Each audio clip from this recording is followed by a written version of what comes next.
Hi.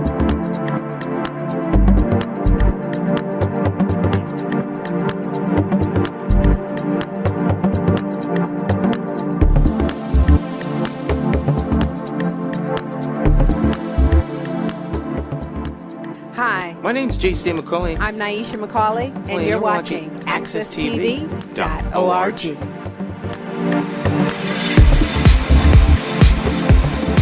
Okay. Thank you very much for coming, and a special thanks to the Fourth Estate, the press, without which we would not have the type of transparency that we are here to talk about this morning. My name is Stan McCauley, S-T-A-N, M-C-C-A-U-L-E-Y, initial J, Stan McCauley. And I'm here along with Judge Eric Coleman, Councilman Nick LeBron, Giselle Jacobs, and a host of others, Marcus Jarvis, and a host of others. And we're here to talk about some irregularities that we are having some issues with. First to speak will be Councilman Nick LeBron.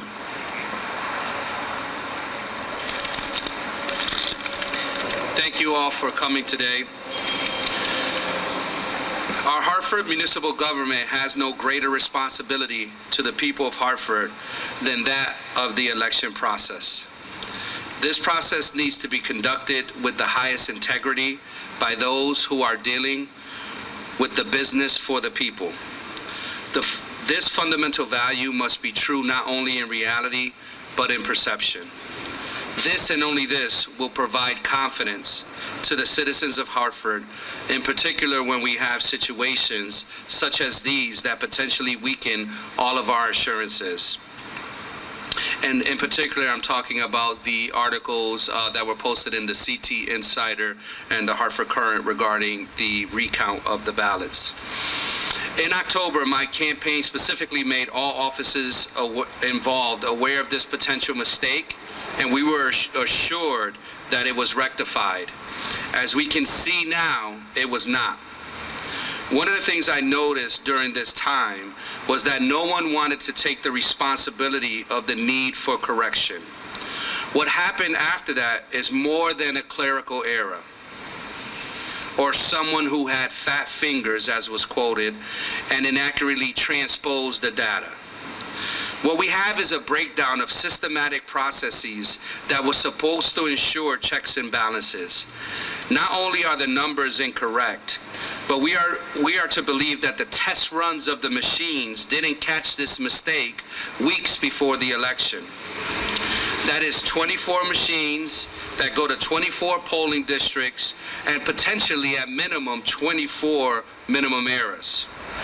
These incidences that have occurred need common sense oversight and, more importantly, common sense solutions. We are personally asking that the Secretary of State do a recount so that way we can instill trust in our democratic process. And thus, I believe that this is the ultimate answer. Political apathy is on the rise, and general apathy has been concretized. So we had an election here in Hartford that had the lowest turnout for mayor in its history. We have voter chaos going on nationally and in DC specifically, and integrity issues in our very own state as evidenced in Bridgeport. There is no more important time than now, because now is when the stakes are the highest. And now, Senator Judge Coleman. Thank you and good morning. First, let me take the opportunity to express a happy Founders Day to the brothers of Omega Psi Phi Fraternity Incorporated. Secondly, I want to thank all of those who participated in the 2023 primary and the 2023 general election.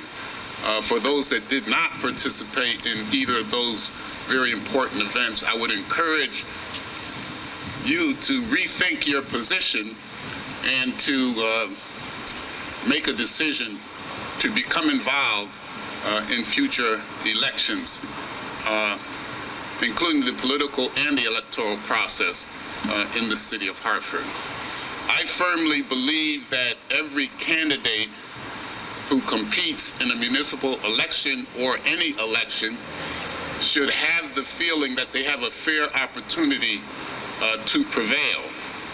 And this was not the case, and apparently was not the case in this particular election because there was not a meticulous preparation of the machinery and the equipment, nor was there a meticulous review of the votes that were tallied.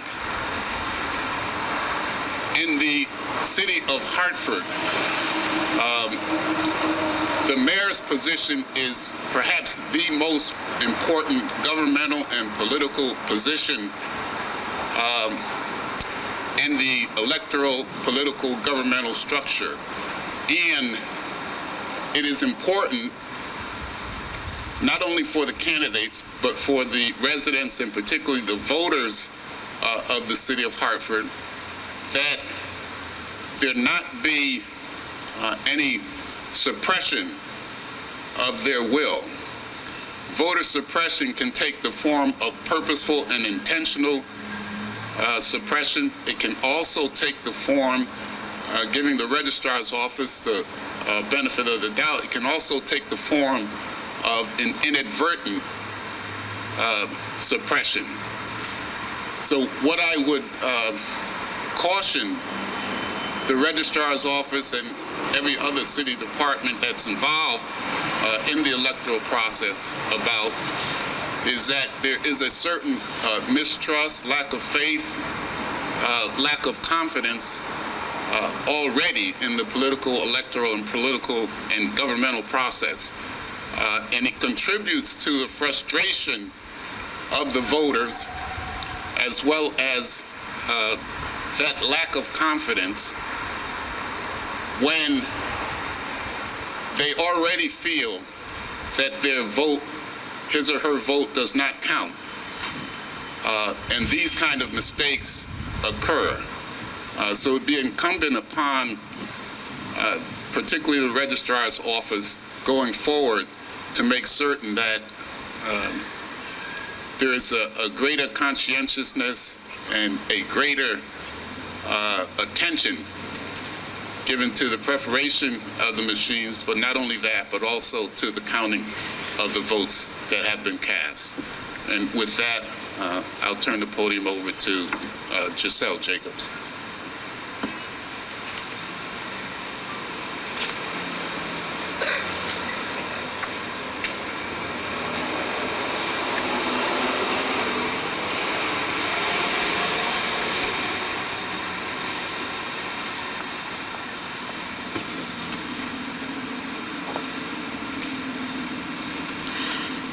This morning I attended an event at Capitol Prep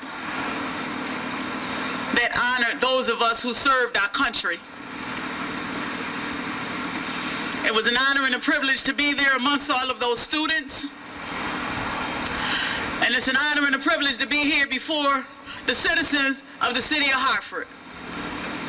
And it was an honor to serve on the campaign trail with these individuals. I was reluctant to leave my job site and come over here and speak to the citizens of the city of Hartford because at the end of the day, we don't believe none of this is going to matter. We don't believe our votes matter, and we don't believe it started at the registrar of voters office. The corruption in city and state politics here in the Constitution state of Connecticut has been going on way before Luke Brunin, and is going to continue to go on when our Brunin era lamp leaves. And it has to stop. Our lives are at stake, so people, my message is to you. Do not be afraid to speak out. The same information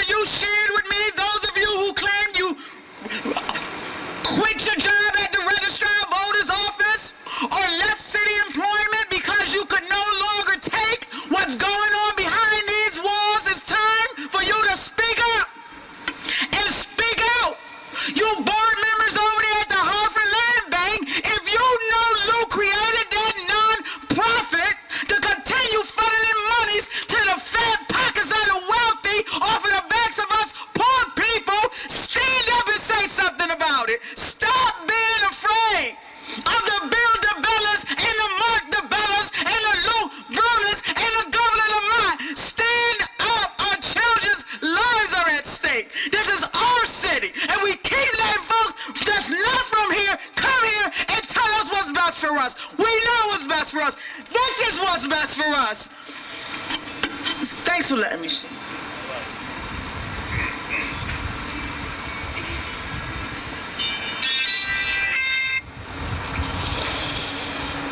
Good morning. Good morning. My name is Pastor Marcus Messiah Jarvis. I'm not a candidate. I am just, I'm not standing here in representative of Stan McCauley either. I am a citizen of Hartford, and I voted. When they asked me to speak, I went to the Constitution, this being the Constitution state. And the first three words of the Constitution are, "We the people." Those are the most powerful three words that continue to reverberate in this document, is that we the people. And I would like to speak to everything that everyone just said, to Giselle, who ran, and to Senator Eric Coleman, Councilman Nick LeBron, and to the people of the city of Hartford. Your voice does matter, and we are your voice. And we need to have a united voice in the city of Hartford and in this nation in order for democracy to truly represent itself. And I would just like to read, it says the first three words in the Constitution are the most powerful. We the people, they declare that the Constitution derives its power not from a king or Congress, not the Democratic Party, not special interests, not the Republican Party, but the People Party. And just as much as the registrar of voters or the corruption exists, there's a scripture that says in the Bible that evil prospers when good men do nothing. It is our responsibility as the citizens of Hartford to show out and show up and vote, and that will suppress, as Senator Coleman alluded to that word, the suppression. That will suppress the corruption, and that will suppress one-party rule. My name is Pastor Marcus Messiah Jarvis. I'm just a Hartford City resident.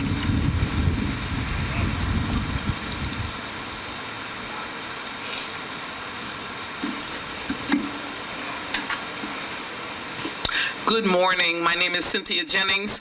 I'm an environmental attorney and I'm a civil rights attorney. I practice in the city of Hartford, and I am one of the people that have filed a complaint against the registrar's office in this city for changing a polling place that cost us almost 500 votes. It is very much like some of the suppression that they used to engage in with the poll taxes and the other things that happen to people that will not allow us to vote. When you talk about our democracy is at risk, unless those people who have complaints against what our government does come forward and file complaints with the enforcement elections officials and make sure that these complaints are investigated. We have a responsibility to do that. It is our constitutional right to legally redress our government and peacefully redress our government, and that's what this is. But until you file a complaint against the people that are in this building or any other building that is actually violating our rights, then we are not going to be able to move forward in this city with equity and justice. When you steal the vote, you are stealing the people's money. And we have had so many jobs taken away from us, so many opportunities taken away from us, so many injustices in this city that it's only a matter of time that if you are not in this city, it will come to a city near you. So we want you to know that we stand together to oppose injustice and oppose the stealing of Hartford votes or the irreparable harm that has been done to our people that live in this city because our money is voted on by people who have their own personal interests at heart. So I am saying to all of you that are running for office, file a complaint on everything. I am saying to every person who was not allowed to vote in this city, file complaint with the Elections Enforcement Commission. They're in the same office as the Secretary of State, but they are not the Secretary of State. They're in the investigative arm of the election process. And the election process is what keeps us in business as a democracy. So I just want to say that I'm looking forward to those. I filed a complaint. The complaint seemed frivolous or little, but it is not. This complaint was accepted by the Election Enforcement Commission, and the people that I filed the complaint against are currently under investigation.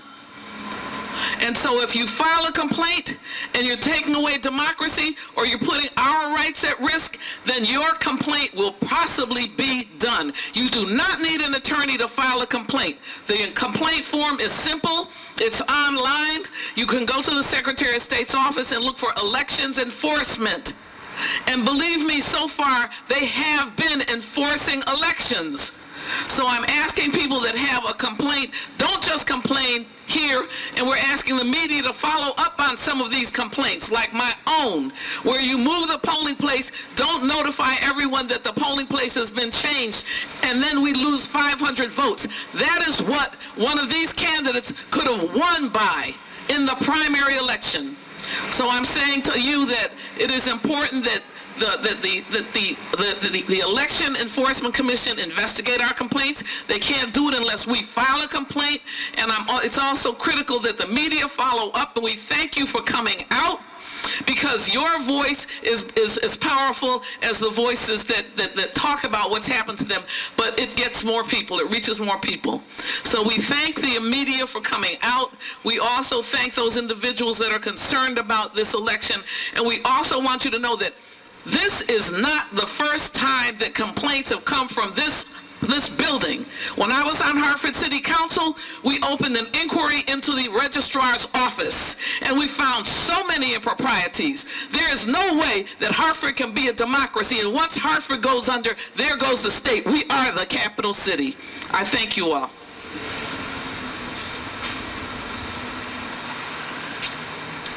Okay, in closing, I want to thank the press for coming. You all are the fourth estate. You are the most important part of government because you are the ones that report to the constituency what's going on with their government. Bridget Prince is a veteran, and Gigi Giselle is a veteran. These women fought for our right to vote. They put their lives on the line. And the path of least resistance would have been just to stay in the bed today and look forward to the weekend, because they said, well, they were sorry. And I accept the apology. The people who gave the okay to launch the space shuttle said that they were sorry. But the fact of the matter is that the machine blew up. So there are some things that, while we appreciate the sentiment of the sorrow, it is not good enough to recompense the damage that has been done. We have a contested election in Bridgeport. Everyone knows what happened in Washington, D.C. And now we have here in Hartford an issue with the election. 200, 300 vote difference. I don't know how that is just even reasonable. We have voting machines that were supposedly transposed in terms of my name and Councilman LeBron's name. I find that very interesting in that these machines are tested and certified before the election. So if the mistake is there after the election, why wasn't it picked up before the election? We know that Councilman LeBron's team mentioned this to the town clerk, to the Secretary of State, to the Registrar of Voters. Is it that no one wants to take responsibility? This is just incompetence. I mean, I like all the people involved. All of us know each other. Hopefully we can repair some of the damage done to our friendship. This thing is real. When you run for office, you're all in. and you're running for the people who are supporting you. It's like a boxing match and kickball and football all tied together with knives. It gets ugly, and it is real. And all of us are willing to do that. But if we can't answer the people who voted for us and tell them what happened, if I wonder what happened, if I don't know what happened, then how can I have faith in the very system I'm telling others to believe in? If I can't say, well, look, your vote counts, your vote matters, and then someone says, oh, like yours. Remember, you had 737, and now you have like 400? So what happened to those votes? They took them. So people think that there's all kinds of shenanigans. So what I'm doing is I'm calling on the Secretary of State's office to do an independent audit. All right? The Secretary of State is the chief elected enforcement official for the state of Connecticut. Now, I called the Connecticut State election enforcement people, and they told me that this is outside of their realm of responsibility. I gotta go to the Secretary of State. So I went to the Secretary of State, called them. They told me that this is an off-election year. You have to go to the registrar. I called the registrar called me back, apologized, and told me what happened. Well, when I was an inspector for Pratt & Whitney, inspecting F-100 engines that go in the F-15 fighter, I got 3 days. I didn't get 3 days off, but had I made an error, I get 3 days off, no pay, because I was a quality assurance inspector. You cannot inspect the integrity of your own work.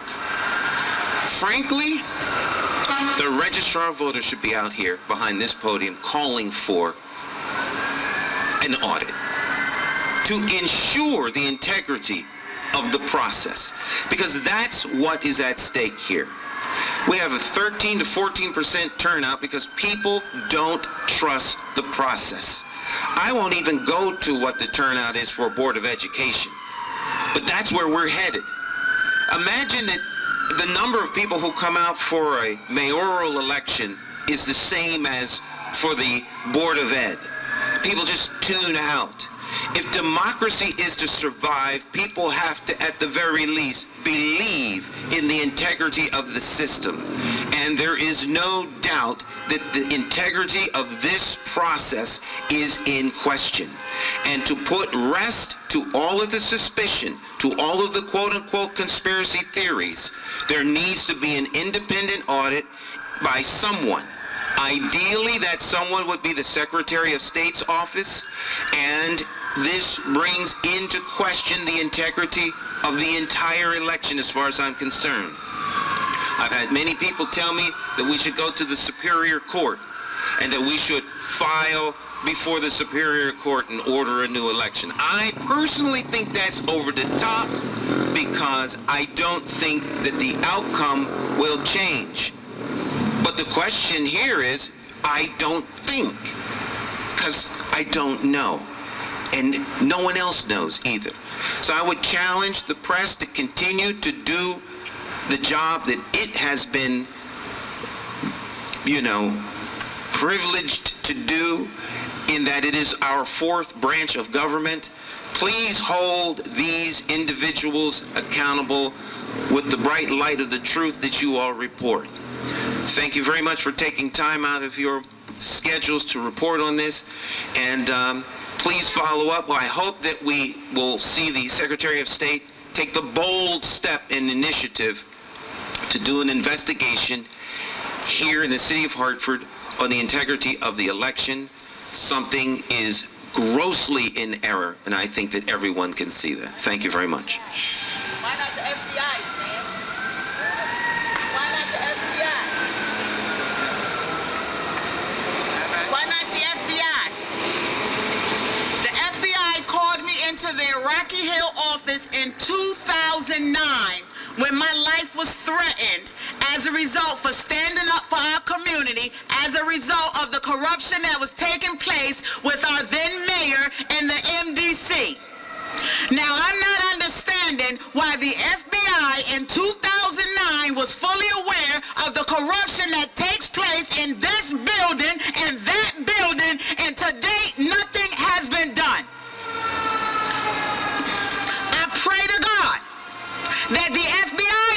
listening. Because if they call me in this time, I'm going to tell them what I knew then, and I'm going to tell them what I know now. Thank you. Can we ask you some questions? Sure. So, Stan, you said that you already reached out to the Secretary of the State's office. Yes. And they told you I called election enforcement. They gave me a number. I called that number, was the Secretary of State's office. I don't know who I talked to, but I'm one of the top down kind of guys. The lowest guy on the totem pole speaks for the person at the top. Otherwise, they shouldn't have the job. I was told that this is not an issue for the Secretary of State because this is an off year, and therefore this is a municipal election and it belongs to the registrar. So. And what did the registrar tell you? I talked to the registrar. The registrar explained to me how there was a transposing of the names, that during the reading out of the initial effort to get the numbers out, the night of the election, reading the tapes, people were trying to make the correction in real time. They failed to do so, and therefore the numbers got mixed up.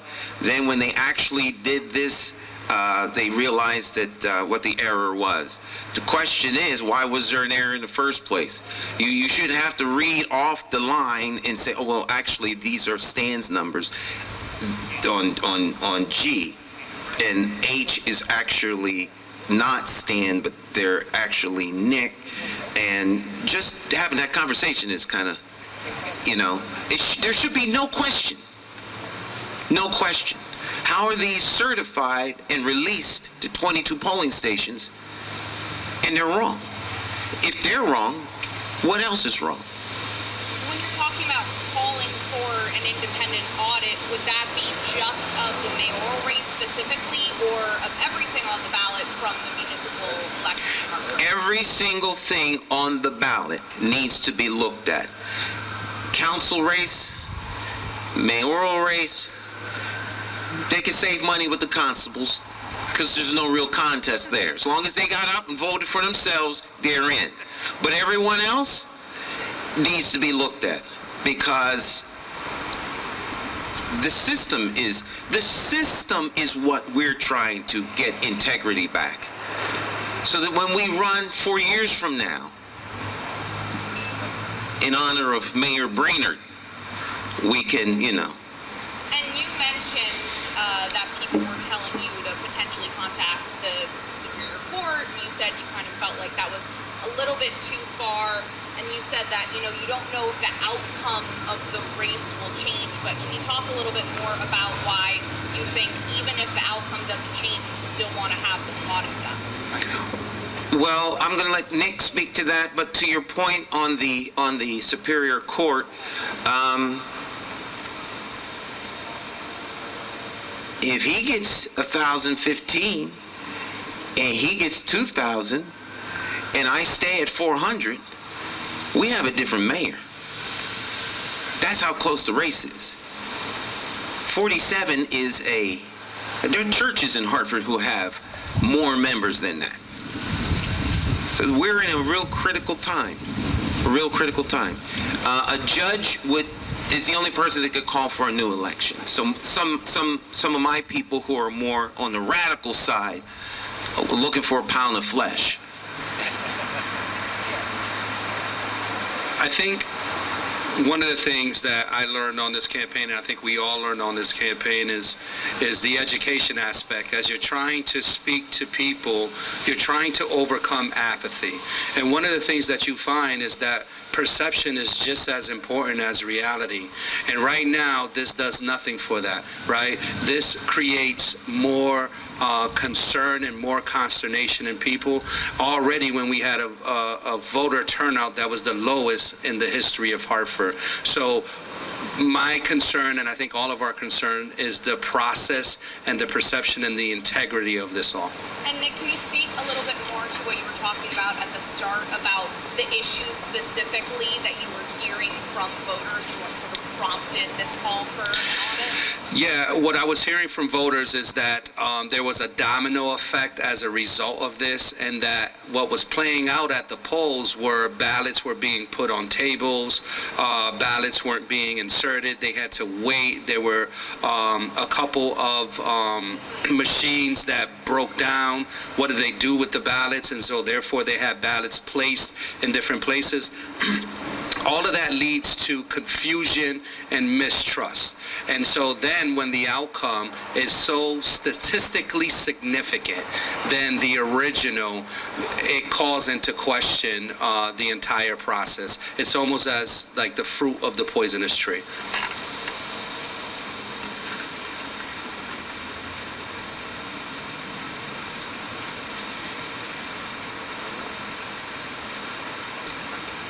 All right, thank you everyone for coming out. We appreciate you understanding the importance of our election process and its integrity. Oh, I got a question. Yes. Yeah, this is for Councilman Nick LeBron. Yes. During the primary, when we were collecting signatures, Yes. I remember me running into you and you talking about the signatures Yes. that were thrown out. You was like Yes. several hundred of them? Yeah, there was over, I think we submitted around, my campaign manager knows exactly, but there were over 2,000, and there was about 50% that were thrown out. That's important. Yeah, there was over 50. You know, one of the things that we did was we engaged a lot of new voters, and I think about those individual conversations and how much time we had to take with individuals, you know, to have them believe in this process and to have an outcome like this, for us to go back to those same individuals that we got registered who were new voters. You know, we had hundreds of people that were voting for the first time because of this fear, and as a result, I worry about the future and our civic engagement from the people in our city. Thank you.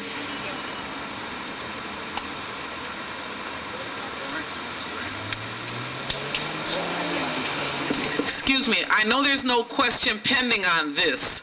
However, I want to just say that the people who ran in these elections spent thousands and thousands of dollars, much of it their own money.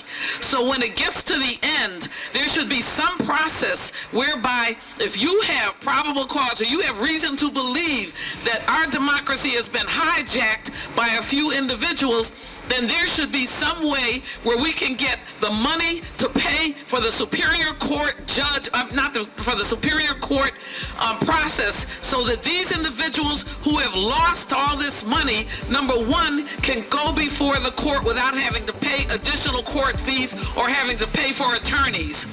And I can tell you right now, it is important because that is probably what is stopping people from going forward. Not enough money. If they were a member of the Democratic Party or the Republican Party or another party, the party might foot this bill. So we really have to talk about why people who are poor in the first place that are running because we have no democracy that we can count on in terms of what's happening in our city, what's happening to our educational system. It is important that we provide resources and access to the courts. Access to the courts is almost like access to the polls. So I think it's critical that we take that issue as well. Thank you.